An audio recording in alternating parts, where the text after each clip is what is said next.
Joining us, our special guest, the Commissioner of the AUDL, Steve Gordon. Commissioner, I'll tell you what, a great night tonight, I think, for the sport. Not a good night for the Cincinnati Revolution, but Chicago, this is what, their third game of the year? Third game of the year, yep. And they're looking pretty good. Yeah, we had a tough night last night, as many people might know, and then tonight, Revolution had a tough night, but they also, it was only a 3-point spread in the last 3 quarters, so this game was a whole lot closer. We just happened to have a good run at the beginning. Without that, this game could have been very different. You know, you look at the schedule as it falls out. Cincinnati has 2 games at home, then they went on the road for 2 games. This is the 5th game of the year. Chicago, this is only their 3rd game of the year. So the schedule really kind of plays, I think, a little bit to the advantage for Cincinnati because they've got some games underneath their belt, and they kind of need that to develop things here in just the 3rd year of the league.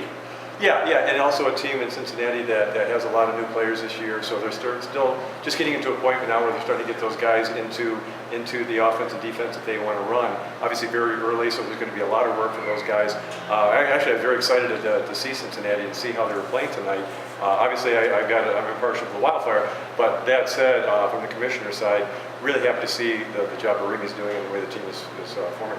And if we look at the league overall, some great things. The ESPN game tonight, which was a barn burner, we're led to believe. But, you know, the West Coast, a lot of great talent there, a lot of good people kind of battling all over. It seems like there's some pretty good, at this point in the season, some teams starting to kind of make their move, you know, undefeated. Yeah. Other teams kind of still growing a little bit. But I think from the class of the league all the way down to those teams that are just kind of finding their stride, seems like it's been pretty positive all the way through, at least at this point of the year. Yeah, Dak, I think there's a few things. First of all, you mentioned the West Coast. There's obviously a lot of talent on the West Coast, and you're seeing it going from Vancouver right down to San Diego and everything in between. So that wasn't a surprise to us at all. That said, we're starting to see a lot of the teams improve. Raleigh on the East Coast is making a big statement, but you've got teams like all the teams in the South as well that are all strong teams too. So, and then we've seen teams like Madison, Pittsburgh, Chicago's changed a lot, and across the board. So all the teams seem to be raising their level of play.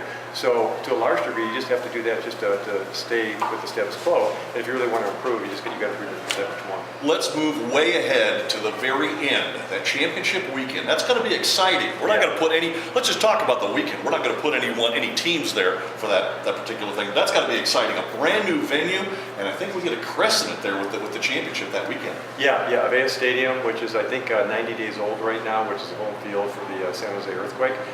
Beautiful stadium, like I said, brand new.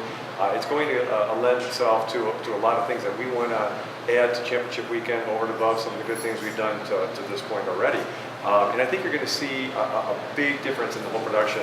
I think it's going to be a lot of fun, not to mention the talent that's going to be there. Obviously, we don't know who's going to be there yet, but with the kind of talent we have in each division now, it certainly makes for a great Final Four. And it's going to be wide open. Commissioner, we hope that the rest of the season's good for the entire league overall, for Chicago. I know that they'll have some success, and we're going to keep plugging along here in Cincinnati and see what we come up at the end of this year. And, you know, we're already looking forward to 2016 and beyond. As are we. Thanks very much, Doc. You betcha. Take care. Thank you.